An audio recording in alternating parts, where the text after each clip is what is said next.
ఇవాళ పేపర్లో చాలా విచిత్రమైనటువంటి వార్తలు ఉన్నాయి, విచిత్రమైనటువంటి వార్తలు ఉన్నాయి. దాంతోపాటు కొన్ని వాస్తవాలు, వీళ్ళు రాసినటువంటి అవాస్తవాలు, ఇందులో ఉన్నటువంటి వాస్తవాలు ఏదన్నా కూడా మీకు చూపించేటువంటి ప్రయత్నం చేస్తా. తెలంగాణ పత్రిక దగ్గరకు వస్తే మద్దతు ఇవ్వలేదని ఇంటి మీద దాడి చేసిర్రు. సూర్యాపేటలో బీఎస్పీ కౌన్సిలర్ ఇంటిపైన దాడి చేసిన కాంగ్రెస్ కౌన్సిలర్లు. అవిశ్వాసానికి మద్దతు ఇవ్వలేదని దౌర్జన్యం. పావని కృపాకర్ కు అండగా నిలిచిన జగదీష్ రెడ్డి ఇంటికి వెళ్లి ధైర్యం చెప్పిన మాజీ మంత్రి. ఒకసారి ఇక్కడ చూడండి మిత్రులారా, సూర్యాపేటలో కాంగ్రెస్ కౌన్సిలర్లు దాడికి దిగారు. మున్సిపల్ చైర్పర్సన్ అవిశ్వాస తీర్మానానికి మద్దతు ఇవ్వలేదంటూ బీఎస్పీ కౌన్సిలర్ ఇంటిపై దాడి చేశారు. బీఎస్పీ పార్టీకి చెందిన 45వ వార్డు కౌన్సిలర్ గూడూరి పావని కృపాకర్ ఇంటిని కాంగ్రెస్ కౌన్సిలర్లు తమ అనుచరులతో కలిసి ముట్టడించారు. అవిశ్వాసం వీగిపోవడానికి తామే కారణమంటూ కోడిగుడ్లతో దాడి చేశారు. ఇంటిపై దుమ్మెత్తి పోశారు. పావని కృపాకర్ ఇంటిపై దాడి జరుగుతుండడంతో అక్కడే ఉన్న బీఆర్ఎస్ నేతలు ఆమెకు మద్దతు తెలిపారు. కాంగ్రెస్ కౌన్సిలర్లకు వ్యతిరేకంగా నిరసన తెలిపారు. దీంతో పరిస్థితి ఉద్రిక్తంగా మారింది. అక్కడికి చేరుకున్న పోలీసులు కాంగ్రెస్ నేతలను వెళ్లిపోవాలని చెప్పినా కానీ పట్టించుకోలేదు. దీంతో స్వల్ప లాఠీచార్జ్ చేసి పరిస్థితిని అదుపులోకి తీసుకున్నారు. సూర్యాపేట మున్సిపల్ చైర్పర్సన్, వైస్ చైర్పర్సన్లపైన కాంగ్రెస్ నేతలతో కలిపి పలువురు అవిశ్వాస తీర్మానం పెట్టారు. అవిశ్వాసానికి మద్దతుగా 45వ వార్డు కౌన్సిలర్ పావని కృపాకర్ కూడా సంతకం చేశారు. ఇలా 31 మంది సంతకాలతో ఆ లేఖను కలెక్టర్కు అందజేశారు. దీన్ని పరిగణలోకి తీసుకున్న కలెక్టర్ ఈ నెల 27న అవిశ్వాస తీర్మానంపై కౌన్సిల్ సమావేశం పెట్టారు. కౌన్సిలర్లు ఎవరు హాజరు కాకపోవడంతో అవిశ్వాసం వీగిపోయినట్టు శనివారం అధికారికంగా ప్రకటించారు కలెక్టర్. ఇక అవిశ్వాసానికి మద్దతుగా సంతకాలు చేసిన కార్పొరేటర్లు అంతా క్యాంపు వెళ్లారు. అయితే గూడూరు పావని కృపాకర్ మాత్రం తమ మనసు మార్చుకున్నారు. అవిశ్వాసానికి మద్దతు ఉపసంహరించుకొని క్యాంపు నుంచి బయటకు వచ్చారు. శనివారం అవిశ్వాసం వీగిపోయినట్టు కలెక్టర్ ప్రకటించడంతో కాంగ్రెస్ కౌన్సిలర్లు రెచ్చిపోయారు. నిన్నటి రోజున, ఆదివారం రోజున గూడూరు పావని కృపాకర్ ఇంటి మీద దాడి చేశారు.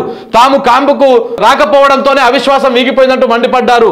ఇంటిపై దాడి చేసి బీభత్సం సృష్టించారు. బీసీలలో ఎవరికైనా మున్సిపల్ చైర్ పదవి వస్తుందంటే తను అవిశ్వాసానికి సంతకం చేసినట్టు తెలిపారు పావని కృపాకర్. కానీ చైర్మన్ పీఠాన్ని అగ్రవర్ణాలకు కేటాయిస్తామని తేల్చడంతో తమ మద్దతు ఉపసంహరించుకున్నట్లు తెలిపారు. ఏనాడు డబ్బుకు ఆశపడలేదని, తాను దళిత చైర్పర్సన్ అయిన అన్నపూర్ణమ్మకు మద్దతు ఇవ్వడంతో తప్పు లేదని అన్నారు. తమ ఇంటిపైన దాడి చేయడం అమానుషం అని చెప్పేసి తమ ఇంటిపై దాడి చేసిన వారిని కఠినంగా శిక్షించాలని చెప్పారు. సో ఇదిలా ఉంటే ఇక్కడికి మన మాజీ మంత్రి జగదీష్ రెడ్డి అక్కడ పోయి వాళ్లకు మద్దతు కూడా తెలిపిండ్రు. అసలు ఈ మొత్తం వ్యవహారంలో ఏం జరిగిందో నేను ఒకసారి మీకు వివరించేటువంటి ప్రయత్నం చేస్తాను మిత్రులారా.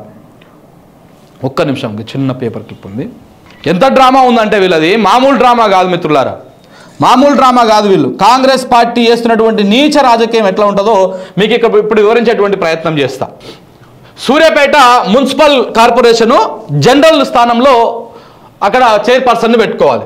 ఈ సూర్యాపేట మున్సిపల్ కార్పొరేషన్లో మున్సిపాలిటీ జనరల్ సంబంధించినటువంటి విషయం. అది జనరల్ వ్యక్తిని అక్కడ చైర్పర్సన్ చేయాలి. అయితే ఇక్కడ ఏమైందంటే మొత్తము ఈ సూర్యాపేట మున్సిపాలిటీలో మొత్తము 47 మంది కౌన్సిలర్లు ఉంటారు.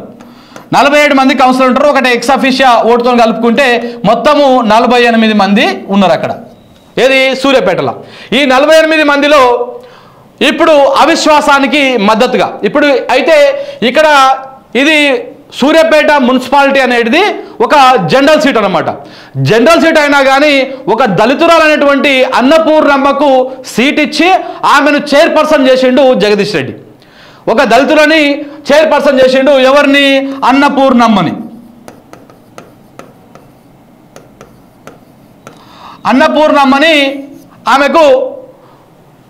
ఆమెకు జనరల్ సీట్ నుంచి ఆమెకు చైర్పర్సన్ చేసిండు. ఒక దళితురాలని చేసి ఆ విధంగా అలా కొనసాగుతున్న క్రమంలో కాంగ్రెస్ పార్టీ అధికారంలోకి వచ్చినాక ఎంతమందిని అంటే ఇప్పుడు కాంగ్రెస్ పార్టీ కాడ మొత్తం ఉన్నది ఎంతమంది? ఇక అక్కడ 47 మందిలో ఎవరెవరికి ఎంత మందిలో చెప్తా. ఈ 47 మందిలో కాంగ్రెస్ పార్టీకి 9 మంది ఉన్నారు. ఒక నిమిషం, బీజేపీ పార్టీకి 4 ఉన్నారు. ఇక దాంతోపాటు బీజేపీకి 4, బీఎస్పీకి 4. ఇక బీఆర్ఎస్ పార్టీ నుంచి 15 మందిని కొన్నారు. వీళ్ళు ఇప్పుడు 15 మందిని కొన్నారు. మొత్తం కలిపితే 42 మంది అవుతున్నారు. 32 మంది అవుతున్నారు మొత్తం కలిపితే 32 మంది. ఈ 32 మందిలో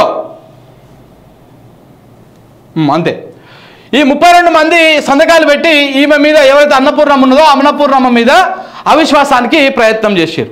సో అవిశ్వాసం పెడదామని చూసిరు. అయితే ఇందులో 42వ వార్డులో ఉన్నటువంటి ఈ పావని అనేటువంటి అమ్మాయి, ఈమె కూడా ఒక దళితురాలు, పావని కృపాకర్. అయితే అన్నపూర్వమ్మ మీద అవిశ్వాసం పెట్టి వీళ్ళు ఈ కాంగ్రెస్ వాళ్ళు ఏం చేశారంటే బీఆర్ఎస్ నుంచి 15 మందిని కొనుగోలు చేశారు కదా, వీళ్ళందరికీ ఏం చెప్పారంటే మేము ఒక బీసీకి మున్సిపాలిటీ చైర్పర్సన్ చేస్తాం మేము అని చెప్పారు. మున్సిపాలిటీ చైర్పర్సన్ చేస్తాము, బీసీని చేస్తాము అని చెప్తే ఈమె కూడా సంతకం పెట్టింది. కానీ ఇప్పుడు చివరికి ఏమైందంటే ఈ క్యాంప్ అంతా అయిన తర్వాత ఒక రెడ్డిని ప్రపోజ్ చేసిరట. అల్లా ఒక రెడ్డిని ప్రపోజ్ చేసరికి నేను ఒక దళితులై ఉండి ఒక దళిత బిడ్డని దింపేసి నేను ఒక అగ్రవర్ణమైనటువంటి ఒక రెడ్డి వాళ్ళకి సపోర్ట్ చేస్తా అని చెప్పేసి ఈ పావని కృపాకర్ అంటే ఆమె ఈ వీళ్ళ క్యాంపు నుంచి 32 మంది క్యాంపు నుంచి బయటకు వచ్చి ఇక నేను దీన్ని సపోర్ట్ చేయను అని చెప్పేసి బయటకు వచ్చింది. ఎందుకంటే ఆమెకు సపోర్ట్ చేసే హక్కు ఉంది, విరమించుకున్నటువంటి హక్కు కూడా ఉంది ఓటు వేయక ముందుకు.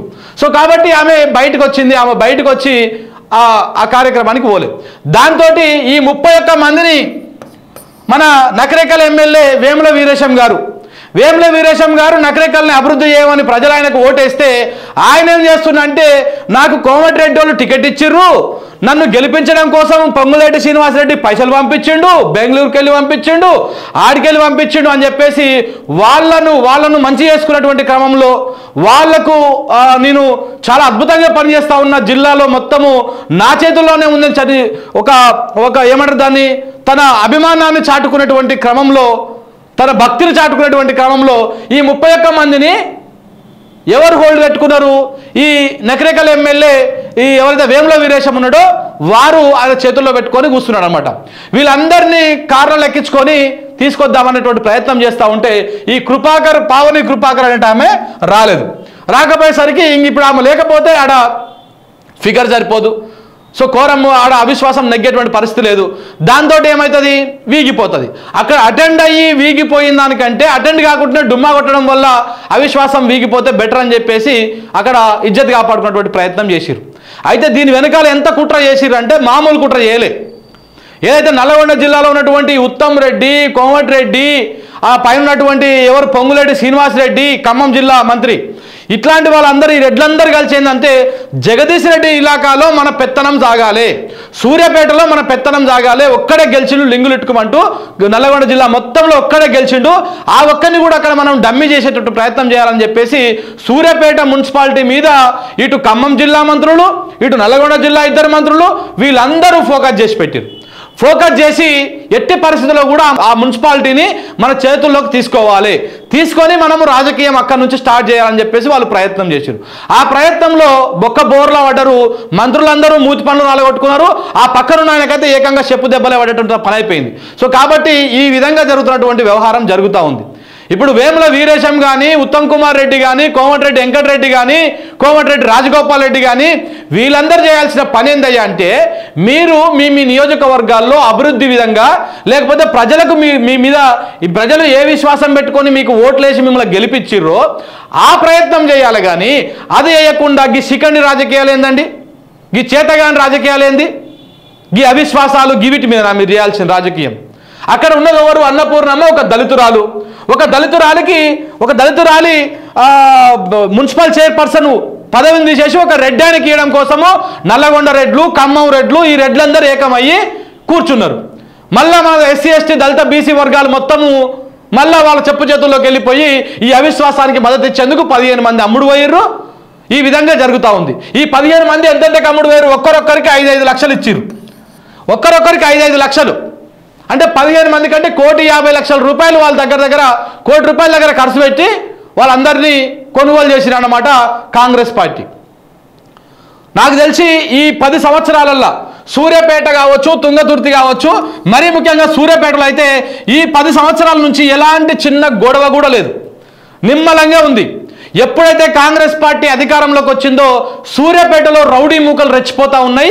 మళ్ళీ పాత బ్యాచ్ ఏదైతే ఉందో ఆ బ్యాచ్ మొత్తము రెచ్చిపోయి గిట్లా రౌడీ ప్రయత్నాలుగా ఈ విధంగా వాళ్ళ ఇండ్ల మీదకి పోయి కోడిగుడ్లు వేయడము, వాళ్ళ ఇండ్ల మీదకి పోయి దాడులు చేయడం.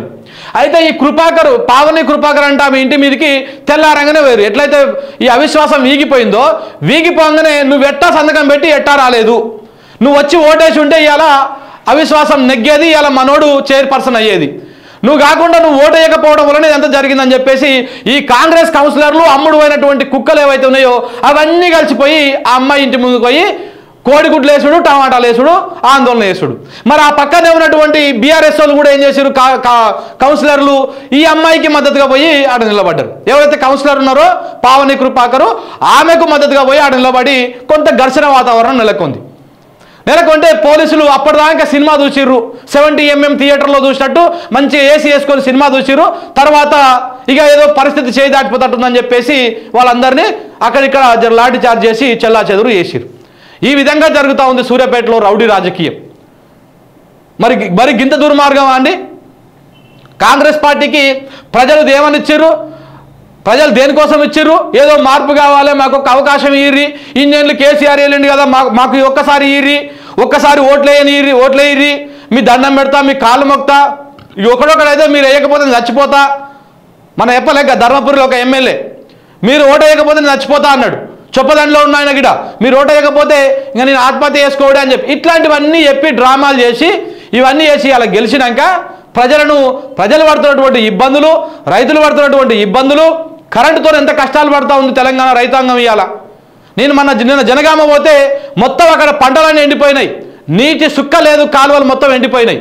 నువ్వు దాని మీద ఫోకస్ పెట్టాలి. జిల్లా మంత్రులు ఎవరన్నా ఉంటే వరంగల్ నుంచి కానీ, ఖమ్మం నుంచి కానీ, ఈ నల్గొండ నుంచి కానీ ఉన్నటువంటి వాళ్ళు అంతా అక్కడి నుంచి ఫోకస్ పెట్టి అక్కడ ఆ రైతాంగానికి మంచి చేయాలి. కానీ ఇప్పుడు ఆడ అవిశ్వాసం పెడదాం, ఈడ అవిశ్వాసం పెడదాం, ఈ చిల్లర మాలిన రాజకీయాలు చేద్దాం.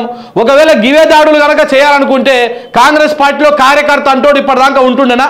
ఈ 10 సంవత్సరాలల్లా ఇదే కథ, ఇదే విధంగా కక్ష సాధింపు దాడులు, కక్ష సాధింపు కేసులు, ఇట్లా అవిశ్వాసాలు పెట్టి ఈ విధంగా చేయాలనుకుంటే కేసీఆర్ రాజకీయం ముందు ఈ కాంగ్రెస్ రాజకీయం ఒక రాజకీయమా? కేసీఆర్ ఒకవేళ తలుచుకొని మీ నామరూపం లేకుండా చేయాలనుకుంటే ఇవాళ టీడీపీకి ఏం గతి పట్టింది తెలంగాణ రాష్ట్రంలో? ప్రజాప్రభుత్వాన్ని గెలికి ప్రజాప్రభుత్వాన్ని ఆగం చేద్దామని చూసినటువంటి టీడీపీని ఇట్ట లేకుండా మటాజ్ చేసి పడేసిండు. సో కాంగ్రెస్ని మటాజ్ చేయడం పెద్ద మ్యాటరే కాదు, కానీ అది పద్ధతి కాదు. ఎవరు రాజకీయం వాళ్ళు చేసుకుంటారు అని చెప్పేసి వాళ్ళు నిమ్మలంగా ఉన్నారు. కానీ వీళ్ళు వచ్చి రాగానే ఈ 50 రోజులలోనే ఎన్ని అరాచకాలు చేయాలనో అన్ని అరాచకాలు చేసుకుంటూ పోతున్నారు. అది సూర్యాపేటలో జరుగుతున్నటువంటి వ్యవహారమే దానికి బెస్ట్ ఎగ్జాంపుల్.